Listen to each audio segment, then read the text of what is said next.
ठीक है। फिर पब्लिक, इसके बाद प्रशासन हमेशा दबाव में आ जाती है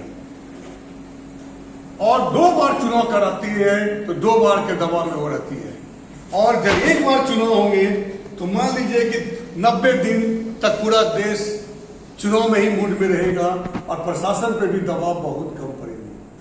तीसरा सबसे बड़ा फायदा होगा फोकस ऑन डेवलपमेंट, यानी कि विकास के कामों पर हम बहुत ज्यादा ध्यान देंगे। क्यों? मान लीजिए लोकसभा का चुनाव आता है तब हम पूरी दम लगा देते लोकसभा में। फिर मान लीजिए झारखंड में जैसे 6 महीने के बाद लोकसभा हो जाते हैं, विधानसभा का चुनाव होते हैं। फिर उसी तरह से हरियाणा में, महाराष्ट्र में चुनाव होने लग जाते हैं।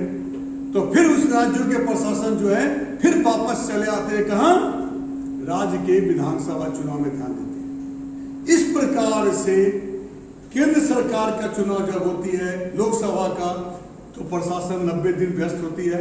और ठीक उसी के बाद जब विधानसभा होते हैं तो 90 दिन वहां व्यस्त हो जाते हैं।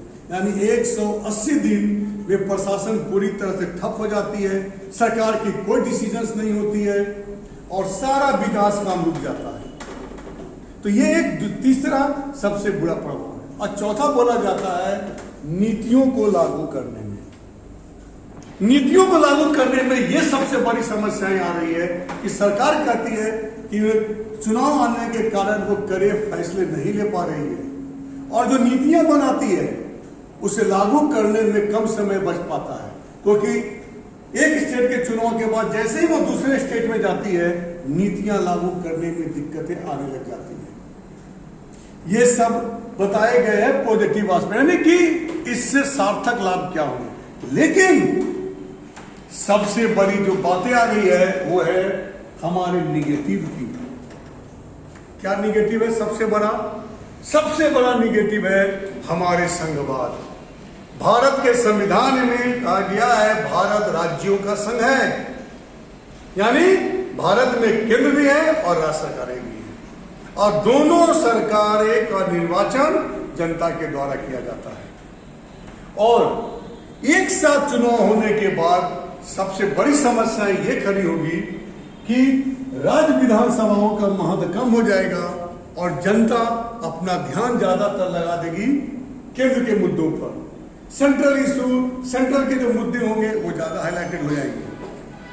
दूसरा जो सबसे बड़ा प्रभाव आजकल पड़ने वाला होगा वो है लोकसभा और विधानसभा के कार्यकाल का। भारत के संविधान में विधानसभा का कार्यकाल 5 वर्षों का निर्धारित किया गया है, लोकसभा का भी 5 वर्षों। लेकिन जब गठबंधन की सरकार होती है तो सरकारें बीच समय पूरा होने के पहले गिर जाती है, यानी कि सरकार बहुमत खो देती है। अब मान लीजिए कि कोई किसी राज्य का चुनाव कराने में भी 3 साल बचा हुआ है और 3 साल के अंदर यदि सरकार गिर जाती है तो वो 3 साल क्या करेगी सरकार? क्या विधानसभा भंग कर देगी और राष्ट्रपति शासन लागू करेगी? यह एक ऐसा मुद्दा है जिसका समाधान सबसे पहले करना जरूरी है, नहीं तो ये ONOE लागू करना कठिन है। ये व्यवस्था करनी होगी।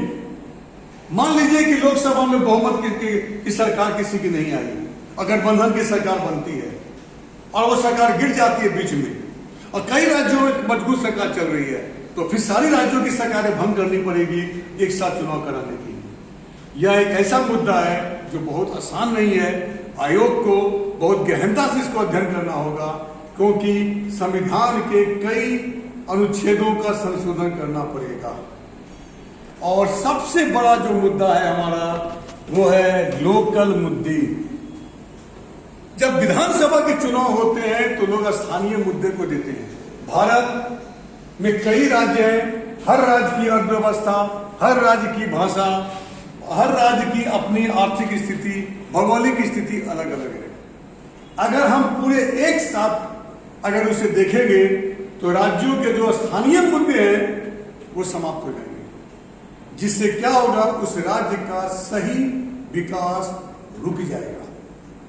और जब ये खत्म, क्योंकि जब चुनाव होते हैं विधानसभा के तो सबसे ज्यादा ध्यान लगाई जाती है विधानसभा में, लोकल मुद्दे आ जाते हैं। जब लोकसभा के चुनाव होते हैं तो राष्ट्रीय मुद्दे हावी हो जाते हैं, तो जब दोनों साथ होंगे तो ज्यादातर राष्ट्रीय मुद्दे ही हावी होंगे। इसलिए जरूरी है कि ONOE लागू करने के पहले केंद्र सरकार तमाम मुद्दों पर विचार करे, सभी पार्टियों से बातचीत करने के बाद लागू करे, जिससे कि भविष्य में कोई कठिनाई ना हो। धन्यवाद।